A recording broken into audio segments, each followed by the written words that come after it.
Hello and welcome to the Addicts podcast. I'm your host, Jamar. Today's episode 171, and we're going to be interviewing John. How you doing, John? Hey, I'm doing well. How about yourself? I'm doing well. Glad to have you on the show. We were chatting before. Seems like we're going to have a good conversation, I think. Yep, I'm excited. All right, man. So, first question I ask everybody is tell me about your childhood. Man, honestly, for being such an alcoholic, I had a great childhood. Okay. My parents have been married for over 50 years now. I've got two older brothers. Of course, being the youngest, I got my share of the crap that they put me through. But other than that, man, I mean, we lived in a great neighborhood. We had a lot of fun out there on the streets when I was growing up. So, you had a good social life. Yep, sure did. So, I guess let's skip forward a little bit. What was the first age or what was your age of the first time you ever used a substance? First time I drank alcohol, I was probably like 12 years old. But that was just like a little sip of beer. But once I got into high school, that's when my drinking got pretty heavy. Then that's when I also started messing around with other stuff too, of course, weed, but got started taking some mushrooms, ecstasy, acid, stuff like that. But none of that really ever caused a problem except for alcohol. Was alcohol normalized in your house? Like, did your parents drink a lot or anything like that? No, no. My dad's side of the family had some alcoholics in it, but both my parents, I mean, they'd have a glass of wine at night, but that was it. It was Who in never your dad's abused side? around the house. Who in your dad's Um, side had the alcohol problems? Pretty much everybody, honestly. Huh. He's the youngest out of nine, Did your and grandfather I've have had problems? yes, yep, Because I he was did. just reading something that if the grandfather had addiction issues, I think you're like 75% more likely to have addiction issues yourself. I think that's what I read. I Yeah, looked, funny you mentioned that because I just read that article, I think yesterday or even maybe today. I forget. I was doing a lot of research. I have heard that it does run through the bloodline, but surprisingly, my that grandfather was my dad's stepdad. His real dad took off on them when my dad was born. Um, but I mean, I've got other blood relatives that are alcoholics as well, though, too. So it does at least show proof that it does run in the bloodline of the Yeah. family. So how did you do in high school? I mean, because what age again? You said you were 14? I was probably 11 or 12 when I had my first beer, Yeah, but that I know once you had like a little bit, like the first time you got intoxicated. um yeah, that was probably around 14 or 15 years old. Yeah. So that was off of a bottle of Everclear and everything Oh at wow, that. that's some Yeah. strong shit. Yeah, that was a rough night. Yeah, I was gonna say, man, wow. That was one of the first times you got drunk was with Everclear. That's Yeah, crazy. and damn near a full bottle too. Wow. Yeah. What did So you do? needless to say, I had alcohol poisoning. So you did give yourself alcohol poisoning. Yep. I puked in probably every room of the house. I puked on my dog. I mean, I Oh my puked so God. much by the time I got any help for it, they couldn't even pump my stomach or anything because I had already thrown everything up. So there was nothing to pump out. So you didn't go. So when did you actually ask for help? What was the reason?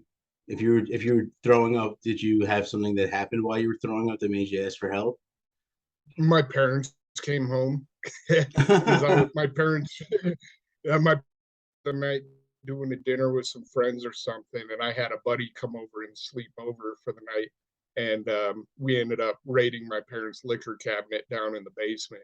And then my folks came home, and I was just all over the place, and obviously not coherent, and they obviously knew something was up. Yeah. So, Did you get in trouble?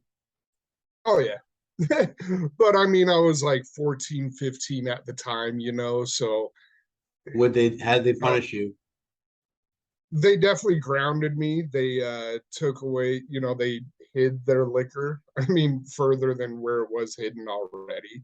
Um, but I guess my parents were more kind of understanding because back then, I was the good kid. I was a straight A student out of all of us.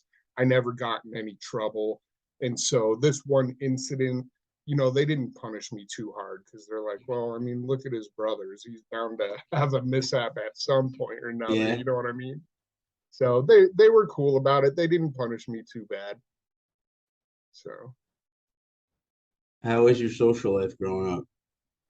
it was good. I mean, high school, I was prom king.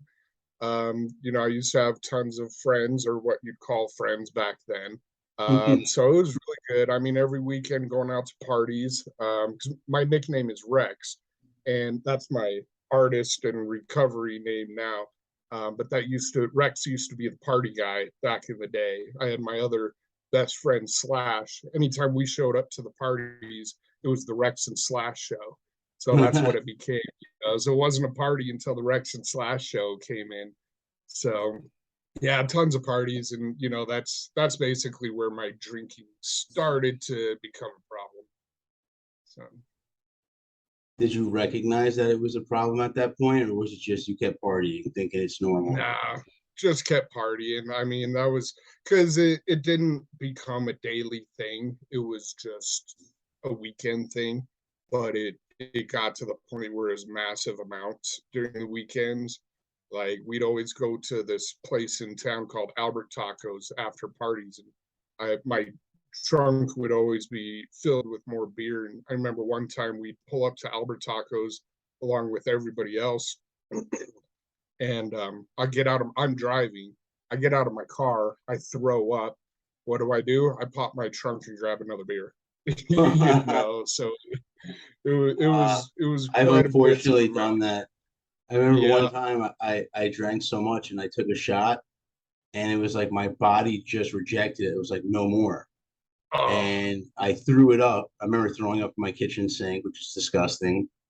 And then immediately I tried to down another shot. And I got it down barely. But I mean, how disgusting is that? You know what I mean? yeah, Like, and not even that, it's like, how desperate was I yeah, really. for just one more shot? For some reason, it was always just that one more shot Yep. until I passed out. I always told myself back then, if you throw up, that's just making room for that much more. Yeah. Yeah. The way we think when we're freaking alcoholics is amazing. Yeah, definitely is. Yeah, because I look at some of the stuff now that I'm sober and some of the stuff that I did while I was not sober. And I'm just like, I can't believe I did that. It sounds so stupid. You know what I mean? Yeah. Oh, yeah. And as many times as I drove drunk, I mean, I cannot believe. I mean, I'm on my third DUI. I'm going through that right now. But when I got my first DUI, I was glad that I did because I told everybody, I was like, it's just I drive drunk so much and I get away with it so many times. That's why I kept doing it because I was getting away with it. And once I got my first DUI, I got put in jail. And I was like, you know what? I'm glad I got this DUI because it made me realize that I wasn't invincible and I'd rather get busted than to have killed a family or something. Yeah, And so exactly. that was my mindset then. But then over time, the alcoholism got worse, and I stopped thinking about that. I didn't have that reality in my head, so I went right back to drinking and driving because that was the point where I was relying on alcohol. So I didn't think about that. All I thought about was getting my next drink and getting it going. I mean, I had a bottle of whiskey in my freaking cup holder in my truck, and I'm just sipping it like I do my coffee. You know what I mean? Oh my God. So I yeah, I mean, lost that mindset. I was kind of the same way where when I was at work, right across the street was a liquor store, and I only lived maybe 20, maybe 25 minutes away. But still, I Mhm. would go across the street to this liquor store and do two or three shots in the parking lot and then drive Yeah. home. And I Yep. look back right now and I say, how stupid are you? You could have just waited literally 20 minutes Yeah. and done that at home safely. But now you're risking your life, you're risking your license, you're risking other people's lives, like you mentioned. Yeah, I literally lived 2 or 3 blocks from my go-to liquor store, and I'd go in and my drink of choice was whiskey. I'd get the pint bottles because they're easy to conceal and easy to monitor my amounts. Shows how much good that did. But as soon as I got out of the liquor store, as soon as I get in my truck, I'd take a sip, and I lived a couple blocks away. Like I couldn't wait just not even 5 minutes. Yeah, So man. yeah, I feel you there.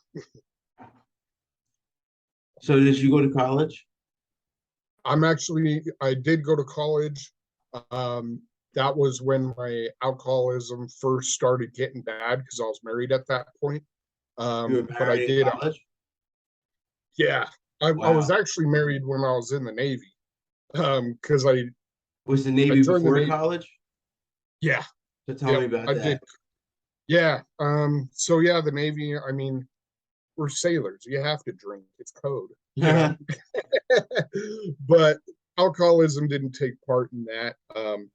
I was married to a girl I've known since the first grade, and we were married throughout my entire military career. And then when I got out, things were just bad in the marriage, and that's what really kick-started my drinking because she actually had an addiction as well. She was addicted to ketamine. She worked at a veterinary hospital, and so she started stealing ketamine from the hospital. So in that marriage, I also had a stepson. So I was being the caretaker for her through her addiction. I was being basically a stepdad to her kid, going to school full time and working full time. So I was doing all of that right after transitioning out of the military. So that was pretty tough life. And so that's when I told her, I got to stay up late tonight and do this paper, but I wasn't doing a paper for school. It was because I wanted to be down there and drink and have some me time. You know what Yeah. I mean? So yeah, so after military, I did that. But even with my drinking and all that stuff, I still got my bachelor's degree in criminal justice. Um, and after that, we got divorced in 2018.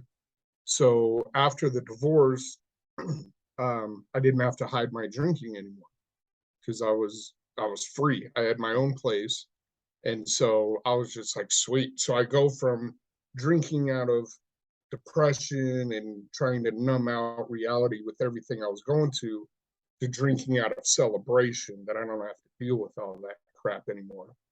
And unfortunately, I was in relationship after relationship with other alcoholics. Well, And real quick, how long did that yeah, celebrate? You said you celebrated. How long did the celebration last before it was like just routine? it was immediate routine, Yeah. like immediate. As soon as we divorced, I right away, all day, every day, like immediately. Um, just because at that time I considered it celebration, and that was my excuse for it. But I thought to myself, like I'm just gonna enjoy these first couple weeks of being free and out of that relationship, and then I'm done. I'm gonna cool it. I'm gonna get my life on track. But that never happened. And so that lasted a good 3 years of that celebrating, basically. And that was drinking every waking moment. I mean, even if I got up at 2 o'clock in the morning to go take a piss, I'd grab my bottle and bring it with me. I'd take a swig before I put my feet on the ground. Hmm. Literally every waking moment. I was drinking at the most, it was 6 pints of whiskey a day for probably about 3 years. So, Wow. And what did you do for a living? um, with the divorce, because I'm disabled veteran, so I was getting money from my disability. I Okay. was going from dead end job to dead end job. I kept getting fired because I was drinking. I was actually even a correctional officer at one point for a couple months. but I got fired from, because I mean, I got my bachelor's degree in criminal justice. So I was lucky enough to land a correctional officer job. But shortly out of training, after about 3 months, I showed up to work drunk, and they smelled it. They could tell. They gave me a breathalyzer. So I got fired from that. I mean, I got I Did that got happen fired a from, lot? yeah, I got fired from probably about 3 or 4 jobs for drinking. Either that or I'd quit because I'd call in sick too many times because I was drunk. So it got to the point where I'm just like, screw this. Why am I calling sick? I'm just gonna. But I was able to do that because with my divorce, I got a pretty good check out of selling the house that me and my ex-wife owned. So I got like $30,000 in the bank account plus my disability rolling in. So I didn't necessarily need to work at the time, so it really didn't bother me. So I just worked because, society says we have to. Yeah. But it eventually got to the point where I was just like, you know what, I'm sick of trying to hide this from my job, trying to, do this, that, and the other. I just want to sit at home and drink. So that's what I did. Didn't work during that time. Just lived off of that money I got from selling the house and my disability. So, like I said, that lasted probably about 3 or 4 years. I was going that way and with other alcoholics for relationships. And it made me feel like crap because another alcoholic would end the relationship because I drank too much. Hmm. Like, wow, that's pretty bad if an alcoholic ends the relationship because you drink too much. You know what Yeah, I mean? yeah. That Yeah, that happened several times, and that wasn't even the peak of my drinking either. Where did you meet these girls? One of them, the one immediately after my marriage, she was actually my ex-girlfriend from seventh grade. We reconnected and we got together. Um, Another girl, I don't even remember how we connected, but then the other girlfriend, her ex-husband was my former tattoo artist, so they split up, and she immediately got in touch with me. But luckily, once she found out I was drinking as much as I was and hiding it from her, she was very supportive. So she quit drinking herself. She wasn't an alcoholic. She just drank socially, mainly with me. But once she found out how bad it was, she was crazy supportive. And honestly, I wouldn't be where I'm at today without her help through all that stuff. So So who is this now? this was my ex-girlfriend, Kelsey. From seventh grade? No, that was someone. This is the my former tattoo artist's Oh, I'm housewife. sorry. Yeah, that's what you said. Yeah, you're Um, good. but yeah, so she was completely supportive.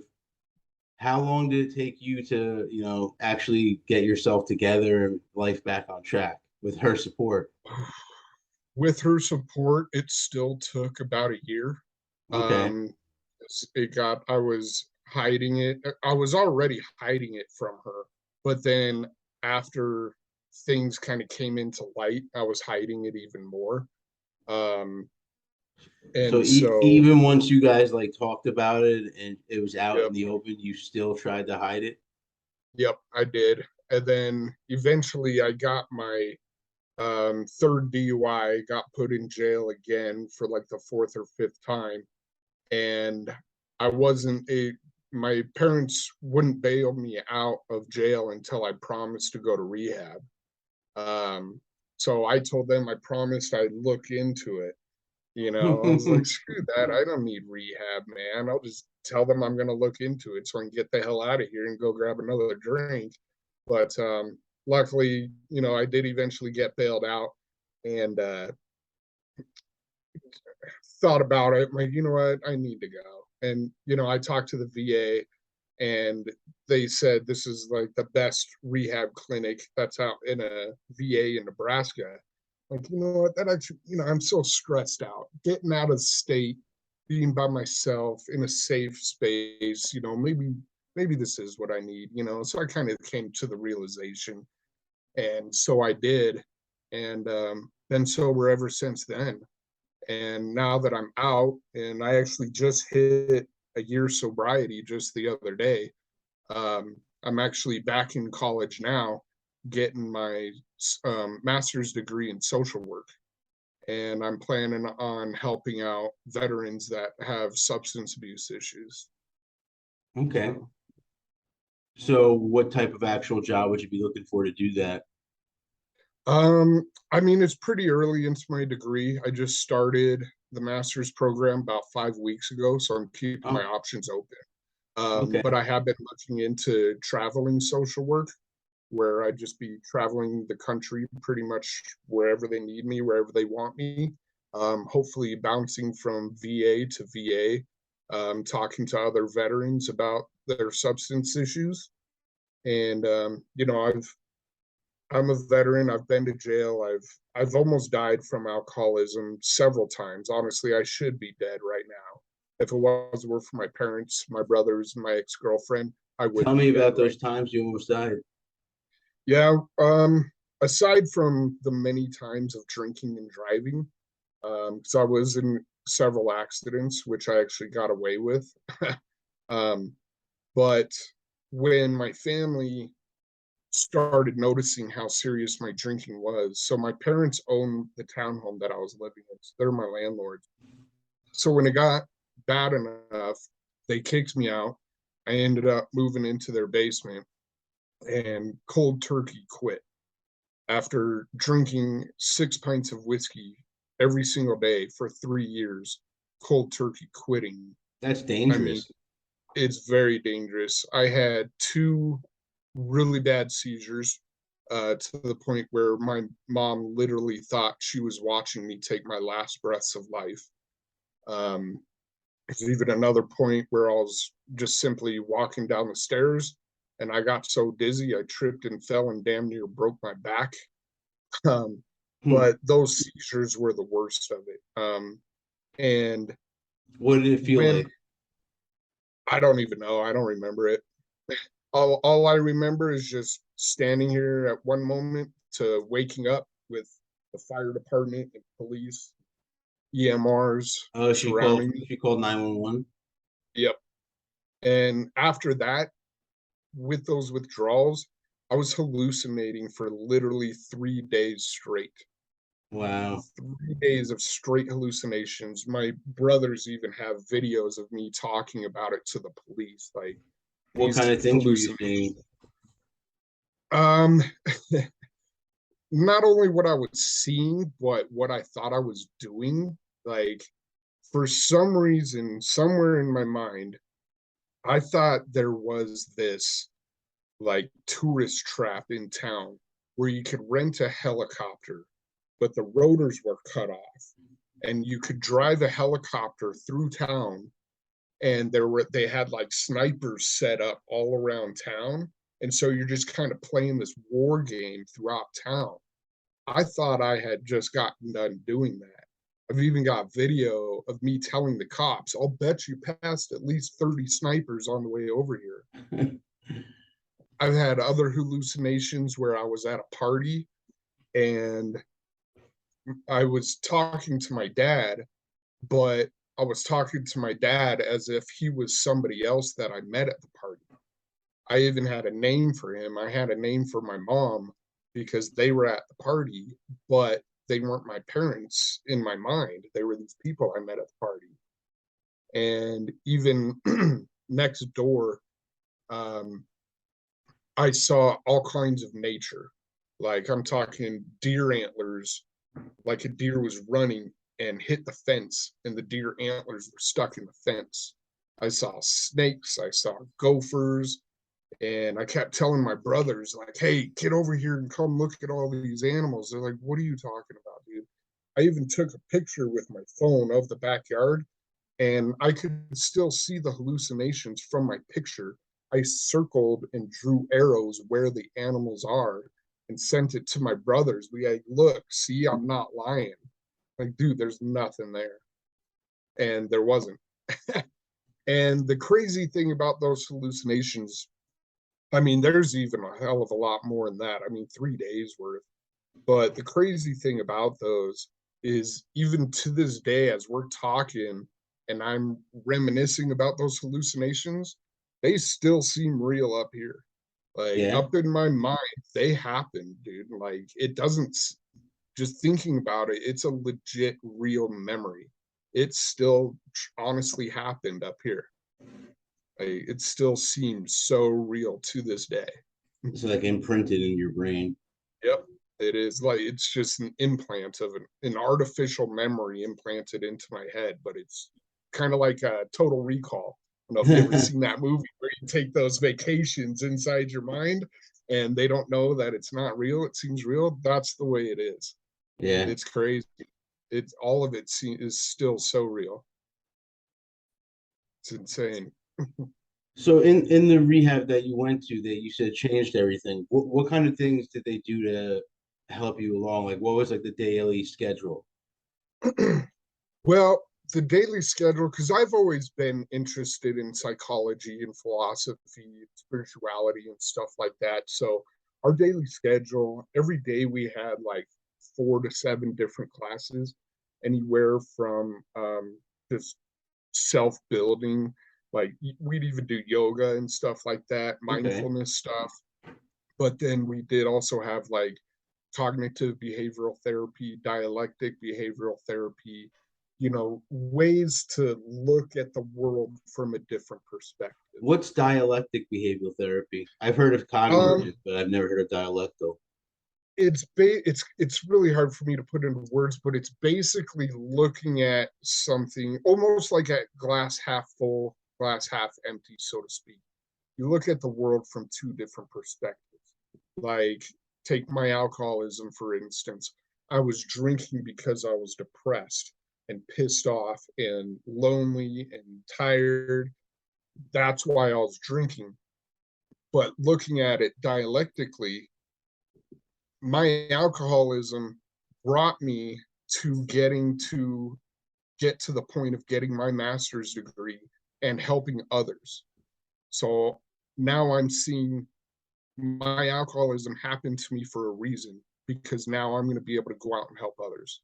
So it's kind of seeing things from two different perspectives. Gotcha.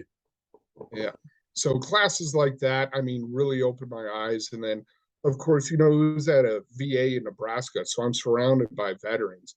So just the camaraderie, all of us, being a veteran, you've already got outstanding camaraderie, but then being a veteran and addicts, that camaraderie is insane. I still talk. We're not even in the same state as those guys, and I still talk to them more than I talk to anybody else here in town. Yeah. So and that was what, a year and a half, 2 years ago that I was there, and we still. I mean, that camaraderie is insane. That's what keeps me going, and that's the same thing with AA. That's what helps me with AA, because I'm not religious. I'm spiritual, and so I don't follow the 12 steps. And people say, well, why do you go to AA and you don't follow the 12 steps? Because that's what AA is based around. Typically, yes. But AA for me is the camaraderie. And it's also the reminder. If I'm not going to AA, everything else in life, I kind of forget that I'm an alcoholic. So by going to AA, it's a reminder that I am still going through this and that I will always still be going through this. So it keeps it fresh in my mind that I do have this disease and that I do need to keep fighting for it and working for it in order to succeed. So the meetings help you? They do, even without the 12-step program. They most definitely do. Like I said, just as a reminder and for the camaraderie, because everybody there knows what I'm going through. They're all going through the same thing, and another aspect of AA is helping others. Also helps yourself, and it really does. And that's why I've started to sell some of my paracord work to help inspire others. So I'm a couple people's sponsor. Helping other people. It lifts me up, gives me the inspiration, and it also makes me, I think the biggest part of keep that helping me keep sober is that I don't want to let them down. These people are looking up to me and they're seeing how far I've come in my recovery by getting back into college, helping other people. I don't want to let them down. I want to stay strong for them so that they can see that it is possible. You know what I mean? Yeah, no, I know the feeling. Yeah, You just want to be a good role model. definitely. So what kind of things do you do to keep yourself sober nowadays? Aside from AA meetings, I mean, what really, because a major aspect of my alcoholism was boredom because I wasn't working. And, Yeah, I I was used to just say sitting the around same the house. thing. Yeah, Like, I was just sitting around the house doing nothing. So I actually got into working with paracord. So I was always interested in it. I'm huge into knives. I have a huge knife collection. So what's years paracord? ago, paracord is the cord that they use on the border of parachutes to hold it together. And so it's evolved from that to being kind of like a survival tool. But now it's also like an art, like a craftsmanship. And so, like, take my watch band, for example, like, so you can make pretty much anything out of it. Okay. Um, so I started wrapping knives of handles, and then it just kind of evolved from there because I really got into it. And I made these ribbons. Actually, I made a ribbon as a reminder. Um, a reminder of well, so the color for the addiction recovery movement is purple. So I made a purple ribbon for me to carry around for myself as a reminder. I can't find a purple one, but there's one I made for breast cancer. Okay, So, nice. and I use the black to signify the hole that we're in addiction, and then the purple to symbolize the recovery. So So I made one of purple's those for myself. purple's So the recovery color. yeah, purple is. Um, so oh, here's one. It's nice. It's a nice So yeah, purple. so I made myself one as a reminder, and I'm on Facebook. I'm a part of several sober motivation groups and stuff, and I kind of posted this up just to show everybody, like, hey, I started to get into this, and I made this as a little reminder for myself. Thought you guys would like to see it. Everybody loved it, and people were hitting me up to buy it. How much? And, I had no plans on selling it, but everybody loved them, so I did start selling them. And I was like, dang, oh, if that's taken off, maybe I can keep myself busy by making more stuff. Yeah. And so I did, and it's kind of evolved into. So, like I said, my nickname is Rex, and so it's involved into Parex cord. So, and now I make all kinds of stuff. I've got suppliers from several different states, like these people, tail taxidermy. They supply me with bones, and so this is a bison jawbone, and then I wrap handles on them, and Okay. then we sell it from there. So we've kind of combined our business together. Even knives. This is a elk leg bone. So by getting into my paracording and going to art shows and stuff that I enjoy, I got to meet these people. And you, if I was drunk still, there's no way in hell that would have happened. Yeah. And I mean, they're in Montana and they've become really good friends of mine. And they were actually just here for another art show um, this last Saturday. So I drove up to the mountains to see them, went to another art show, made some other great contacts. And I'm going to be doing some more paracording for some other businesses too. Um, and, had I not gotten sober and started that, there's no way that, it's nothing huge, it's nothing fancy, but you know what? It keeps me busy. And the whole basis around my paracording is to help inspire others to find another hobby outside of their addiction. So kind of prove, and obviously the reminder too, just stay sober, keep this with you. Every time you want to drink, take a look at it, take a look at that black as opposed to the purple. And where would you rather be? You want to get back into that black again, or you want to stick into that purple? You know what I mean? So Yeah. it's good. I've gotten a lot of positive feedback that those ribbons especially have really helped people out. So it's good. And then, just branching off doing all other different types of stuff, Yoda. yeah. So it's fun, it's a blast. And I'm getting into other art shows. Like this weekend I'm doing a farmer's market, and it's fun. And if I was drunk, I wouldn't be doing this stuff. I wouldn't be going out experiencing all this stuff, doing all these art shows, meeting all these amazing people. And instead of spending money on my pints of whiskey, I'm making money off something that I love to do as a hobby. And at the same time, I'm helping people. So it's fun. That's awesome, man. That's really good. Yeah. Yeah, so that was a major stepping stone into my sobriety, was doing stuff like that.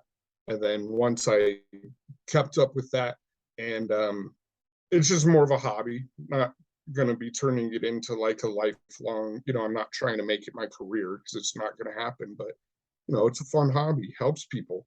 And so other than that, that helped me inspire my own personal self into doing other things. And holy crap, if I can do all this stuff, what else can I do sober? And Yeah. getting that joy out of helping people is what inspired me into getting back into college and getting into social work. So I can help people that much more outside of just little keychain reminders. I'm turning their life around, just like my parents have turned my life around. So speaking of turning your life around, do you have any advice for people that are listening? Not to give up. It's tough. I've relapsed countless times. You can't beat yourself up when you relapse. It's part of the process. It sucks. People will get mad at you. It's a horrible feeling. But what you got to do is remember that horrible feeling next time you want to have that drink. Count your days. I've got a sobriety day counter on my phone. It's actually the AA Big Book app. It is so awesome looking at my phone, watching those numbers go up every day. And you Yeah. relapse and it goes back to zero. Oh my God, I came all this way. Hey, that's just a new record you set for yourself to beat. Keep Yeah. going, beat it. Relapses happen.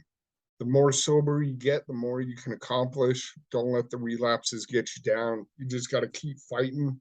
Alcohol's not even just alcohol, but substance in general, addiction is strong. It comes off as your friend first, your best friend, but got to come to the realization that that addiction is your enemy. So it's dangerous. And you got to realize that. And you got to realize that you're stronger than it. You got to keep fighting. Don't give up.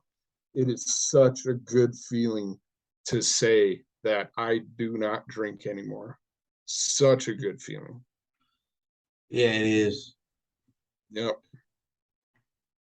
I feel proud when someone offers me a drink. I'm like, no, thank you. I went to a concert the other day, and I went to it by myself because ever since I sobered up, I don't have any friends. Funny how that works. So, but I don't care. I don't let it stop me from doing the things that I enjoy. I went to a concert not too long ago. I got offered drinks left and right. And even though I was there by myself at the concert, I could have easily taken a drink and nobody that mattered would have known. But I still said no.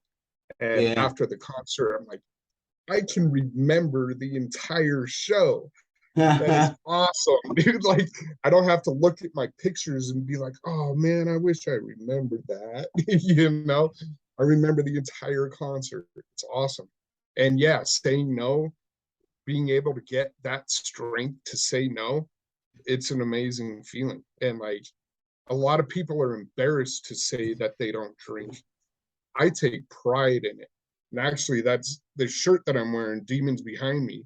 It's an inspirational clothing line. They're actually who inspired me to sell my paracord work. They're former addicts themselves. They created the clothing line to inspire others, just like I'm doing. And I wear their gear all the time because I'm not ashamed anymore that I'm an alcoholic. I'm proud that I beat it. And I think that's one of the major key steps that people should realize. They need to set aside the embarrassment and push forward the pride, because it shows you, yeah, it sucks. It's embarrassing that you're an alcoholic. But what's more important is how strong you are, that you got past that and you beat it. Like, I know my family is more proud of me now than if I was never even an alcoholic. Yeah, they'd still be proud of me, but solely for the fact that I beat it and that I'm going strong, they're more proud of me now than I ever was before. And that's how I think any addict should stand, as being pride. I've even got another shirt that says really big, sober as fuck. And I love wearing it. Like, it's awesome. It's a good feeling to be proud. Like, yeah, cool, you go have your drink. That's all right. I don't need one. I'm sober. I'm doing shit. Yeah. So, I mean, because I remember when I decided I was going to go to rehab, and I was like, it was like, counting down the days. I was like, what am I going to do yeah, when I'm out with people or I'm by myself? I was like, literally, that's all I know right now is drinking. Whenever I'm by yeah, myself, I was drinking. Like, there was no time that I was by myself and not drinking. I was yep. always drinking. It's scary at first, man. I mean, everything is after having a lifetime of doing stuff under the influence. It's scary. It's hard to get into everything. Even, I mean, even sex, having sex sober, finally, it's hard to get into. Driving sober, doing anything sober, but once you get that rhythm going, I mean, it creates such an outstanding feeling, and you can feel life enter back into your body. Because when we're under the influence, there is no life. I even look at old pictures of myself. I look at my own eyes and there is nothing there. And I look at pictures of me now and see happiness. I see sobriety, see me moving forward, like, just the addiction literally sucks the life out of you. And once you get sober, you're just completely full of it. And there really isn't a way to explain how good that feels. You just got to feel it for yourself. Yeah. You gotta get that firsthand experience. Yep, you definitely do. And once you get past the withdrawals, that's the hard part. Those withdrawals are brutal. But once you get past that, you got a whole new life ahead of you once you get past those withdrawals. Yeah, withdrawals. I mean, obviously, depending on what you're withdrawing from, I mean, you're gonna feel different on each one.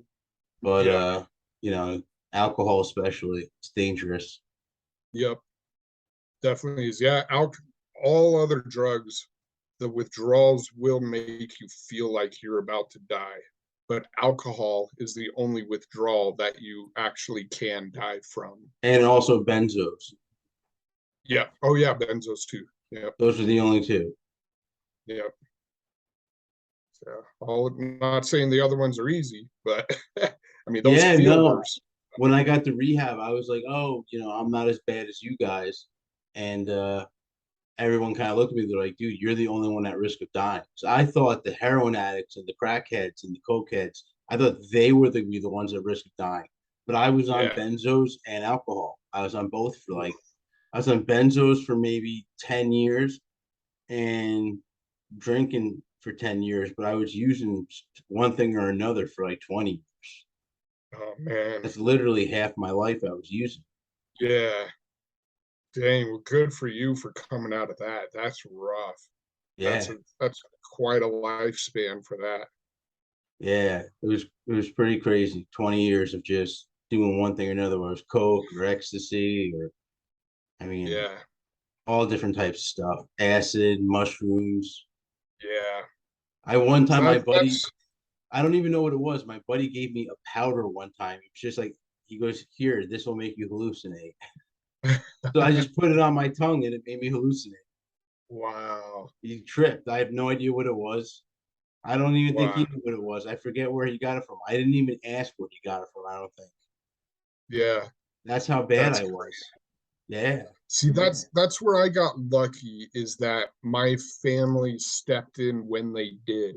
Because my alcoholism was bad, but luckily because of them stepping in, it didn't last as long as you did. I don't have 20, 30 years worth of addiction. I mean, granted, what I drank could span out to that, but Yeah. luckily mine only lasted for probably about 5 or 6 years, maybe a little more in general.